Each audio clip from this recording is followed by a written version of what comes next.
Hello again, ladies and gents, to interrupt for our Q&A today with Christina Colmer McHugh from Moodbeam. Really looking forward to this conversation. I caught up with Christina on Monday, not just to talk about Moodbeam in general, but really how they're using that to address the issues of mental health and isolation, which are so prevalent at the moment within businesses, for individuals, families.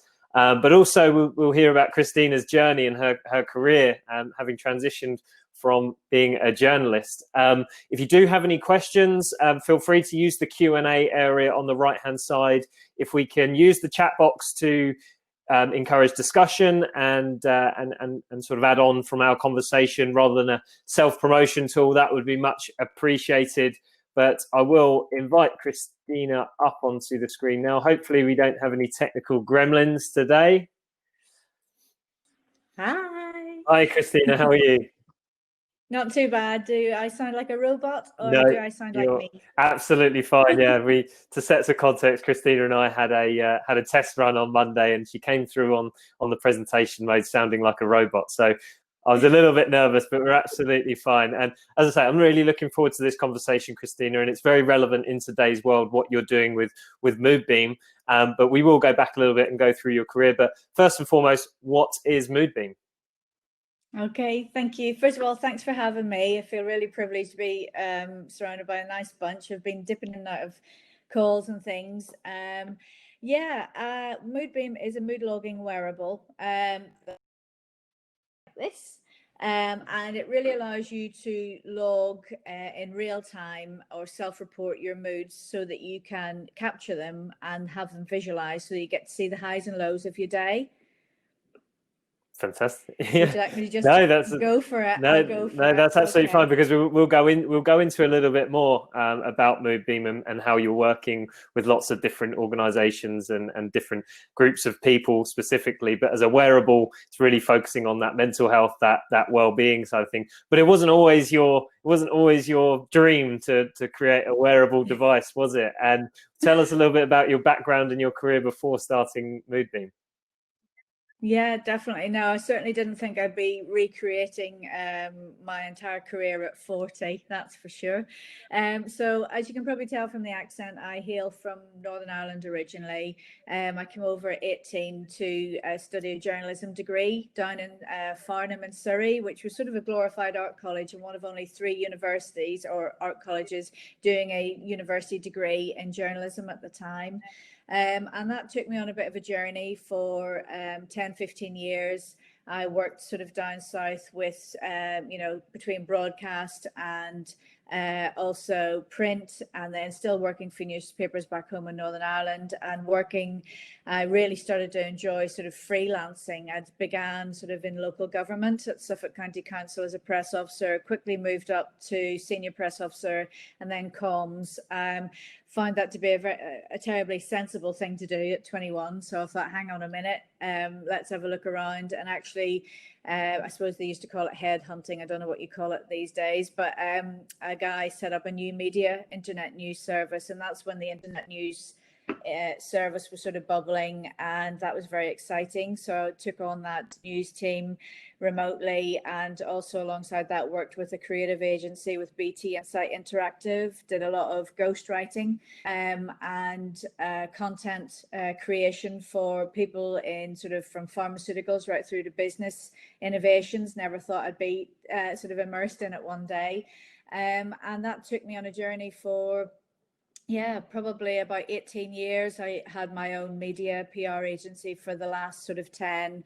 And that's when I did a bit of traveling with my husband. We moved sort of from down south up north to where he's from in Yorkshire, and then moved across to France for a while. But I was still able to sort of work for various sort of independent magazines, newspapers, still ghostwriting and doing lots of things and really enjoying my career, to be honest. I was sort of maybe a bit bolder than most and sort of moved away from mainstream journalism to, I didn't like the doorstepping, I didn't like the inquests, I didn't like all of those sort of, cattle patrie stories, which have their place, but I just really love people.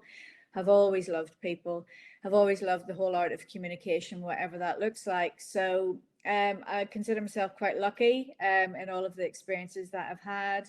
And I was quite happy with my lot, really, up until about 4 years ago. When I, and just to set the scene, I have two daughters, one who's now 12 and the other 8, soon to be 9. And my eldest at the time, 7.5, came home one day from school and threw down her school bag and just broke down into tears. And I didn't know what the matter was at all. She soon told me that she was having a tough time at school. That somebody had been particularly nasty to her, or in the words of a 7-year-old, my tummy hurts, mummy, and I don't want to go back. So I was absolutely gutted as a parent. I thought we were that sort of family who spoke about everything. I certainly thought I would have spotted the signs, but simply to know that her at 7.5 was struggling and then trying to cope with it herself was a double blow, because it felt that she couldn't converse with me in the couple of weeks that this was all occurring. So everything settled back down. We spoke to school. They were really supportive. We live in the wolds of Yorkshire, so in the middle of nowhere, hence the data toggle. And the school, lovely little rural primary school, really supportive community. Everything sort of settled back down. She was a lot happier, but I was left on high alert. And from that moment, I was really thinking, how do I know if she's okay? All I really wanted to know was, is she okay when she's not with me? And then can we have a conversation based on the back of that? So obviously with the day job, busy sort of professional mum, if you like, I'd sort of been spinning enough plates, but this idea wouldn't leave me. What if I could create something that would allow me to see how she was when she wasn't with me, and then that could be communicated to me somehow so that we could have a conversation, whether walking the dog or at bedtime.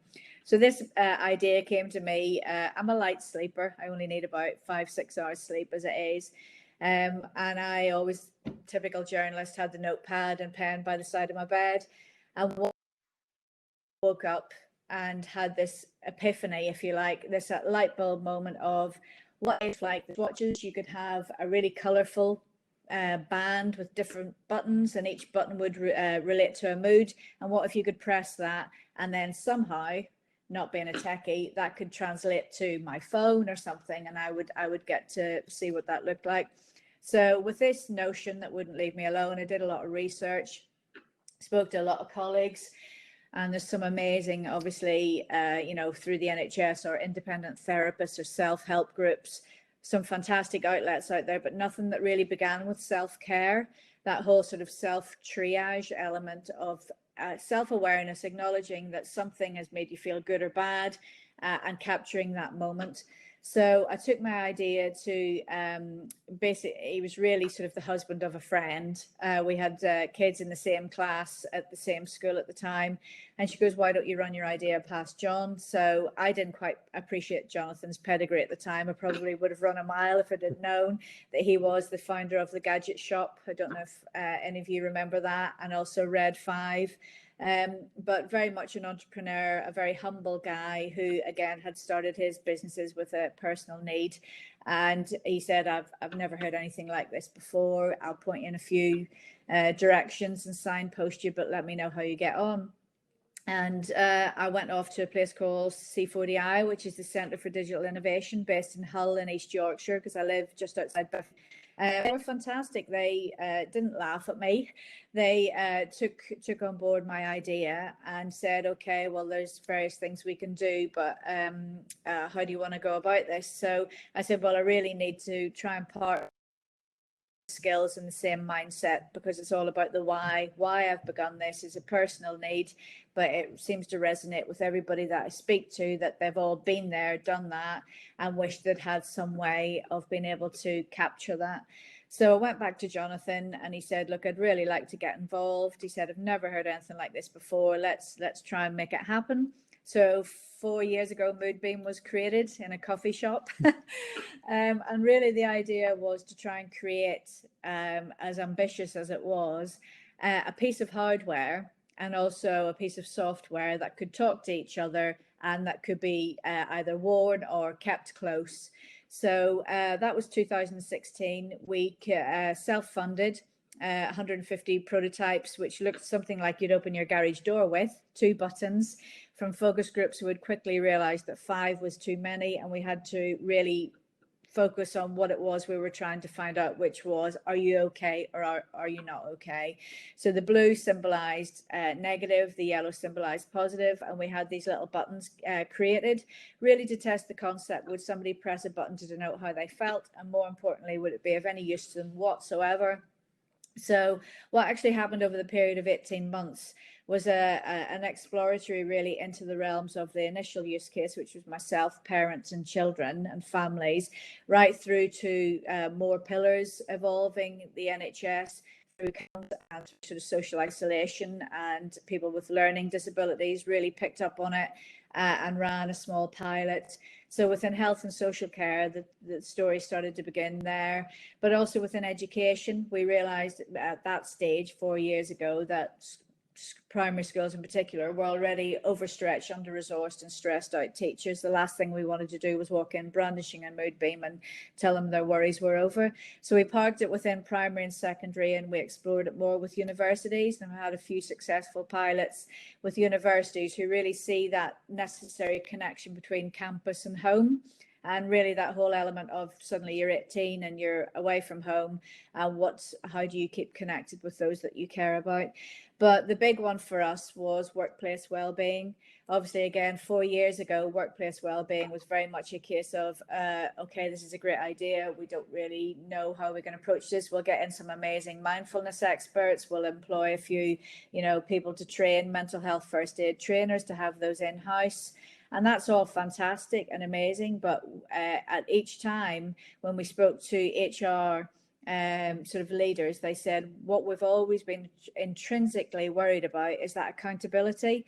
What if we know something about somebody and the worst thing happens, and God forbid we didn't know, or we had that information and didn't do anything about it? So they said what would be incredible for us would be to have something that we could perhaps gift to employees. And say, look, we care about you, but we don't want to pry. This isn't Big Brother. This is a way of you sort of acknowledging your own sort of highs and lows. And if you want to share that, you can share it with the app. So to bring you up to speed, after £200,000 in funding 2 years ago, with all of this armory of prototype trials, we actually received that funding through the MPIF, which is the Northern Powerhouse Investment Fund, which is funded by the British Business Bank. And third quarter last year, we had 5,000 wearables arrive with us. So the journey that took was 18 months of creating a hardware, a wearable, finding a suitable manufacturing partner, and equally working in tandem with a app development company to create the app that would visualize those button presses. And so that all arrived in the autumn. We had 1,100 sort of pre-sold of the 5,000 already, and that was from sort of I don't like to say B2C, but it is the personal use case. But also within B2B, we had the health and social care, education and workplace wellbeing. And that was great. We were starting to see traction in all of those areas, and some really, really good trials kicking off. But obviously, as we all know, I'm going to mention the C word, COVID hit. And I actually felt that this was we've been working for 3-4 years on this already. And I actually felt useful. I thought, gosh, what if we could actually allow people to have this self-triage mentality, but gift it to somebody that they can't see now. I know in my own case, I've been able to see my mum, who's been poorly in Northern Ireland throughout. And what if you could somehow connect from afar? So we had a fantastic sort of campaign at the start of COVID, which was really reflecting our ethics and our belief that we need to try and help everybody. So we had 100 giveaway, and that reflects our 1 in 10 project, which is for every 10 purchased directly through the website, we give one back into the pot for somebody who wants one but can't access one.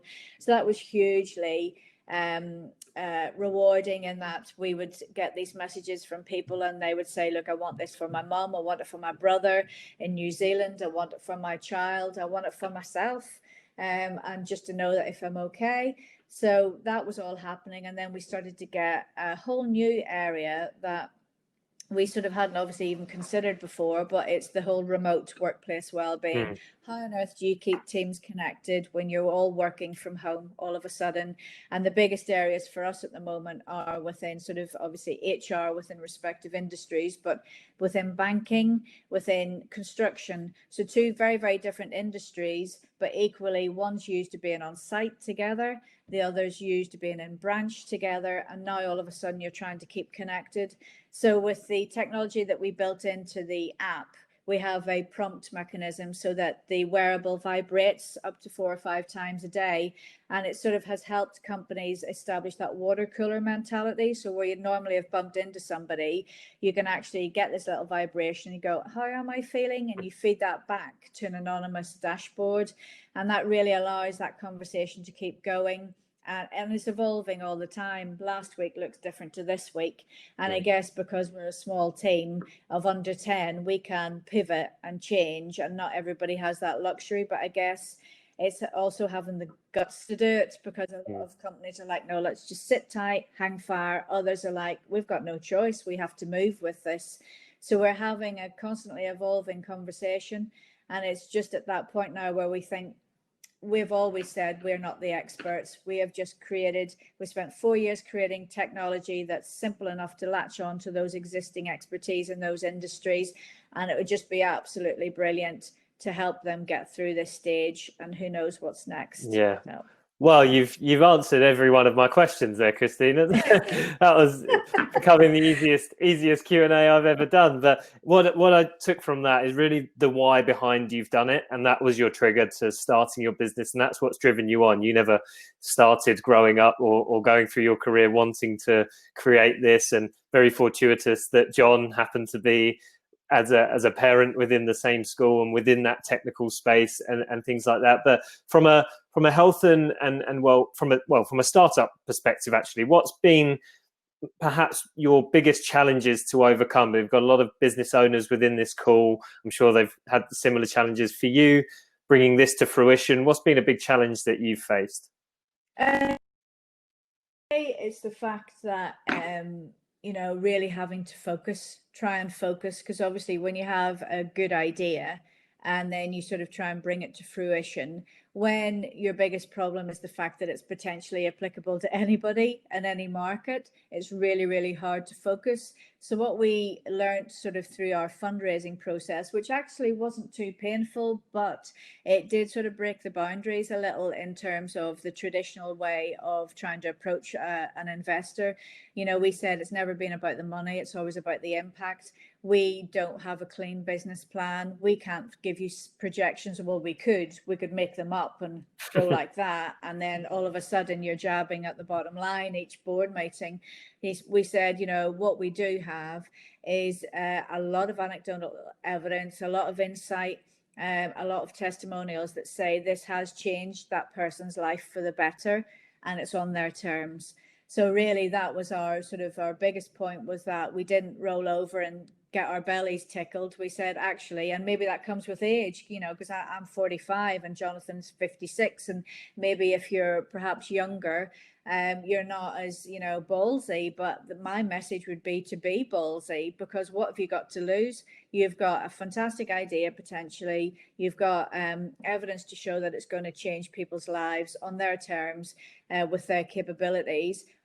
Go for it. And I think the biggest challenge has turned out to be the biggest win, because some of the partners that we have, the trial partners, are some of the biggest institutions in the world, but we're still a small startup, and we're still trying to prove our market, and we're still trying to gently ease it globally with all of those costs in mind. So it's really a case of knowing where your runway is and making sure that you don't fall short. No, as you touched on the current impact and the current times, it's unfortunate that you guys are, well, it's great that you guys are able to help, but it's unfortunate it's come in these circumstances, and it's something that we'll definitely share with our members, because it's a common theme around how staff can stay engaged and how businesses are trying to manage their staff and employees that are remote, and I find it even with our team is I try and catch up with them as regularly as I possibly can, because you don't have that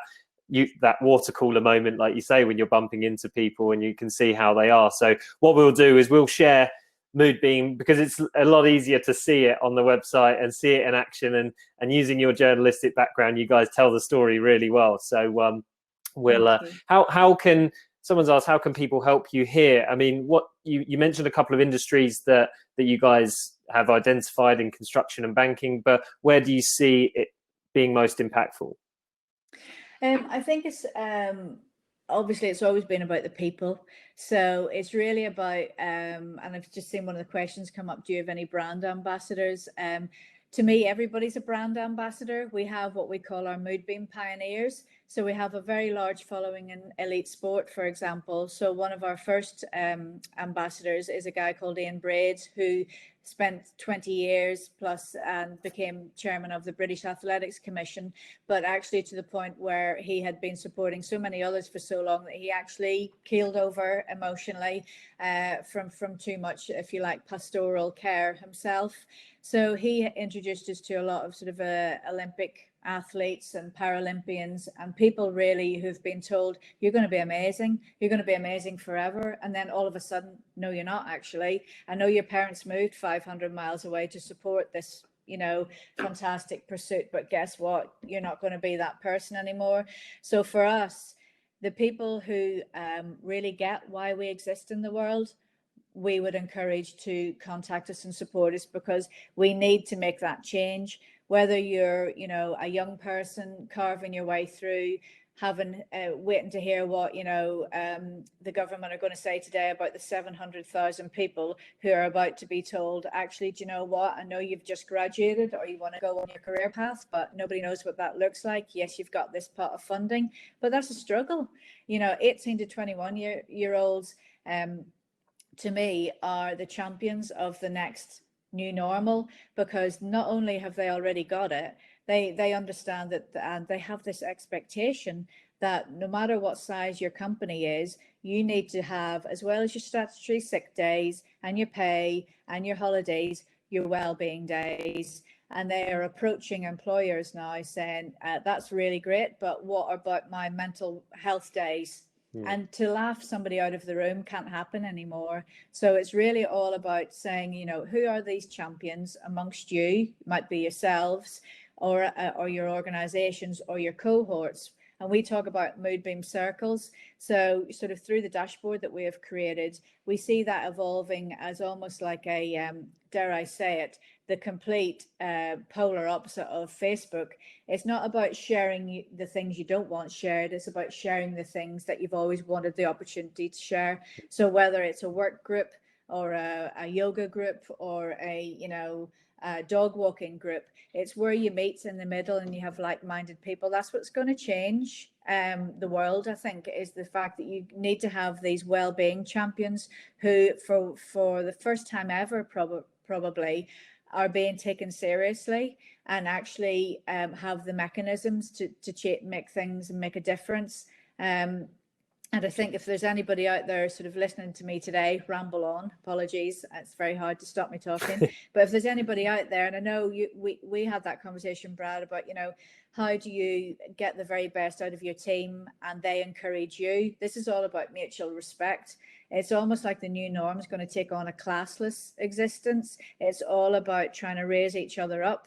And this isn't about the fluffy stuff. This is actually about the stuff that's going to, you know, save you money, save lives, and actually save a lot of frustrations down the line. You know, construction, for example, is 4 times, you know, it's an awful statistic and probably growing by the day, but as an industry, employees are 4 times more likely to commit suicide than many other industries within construction.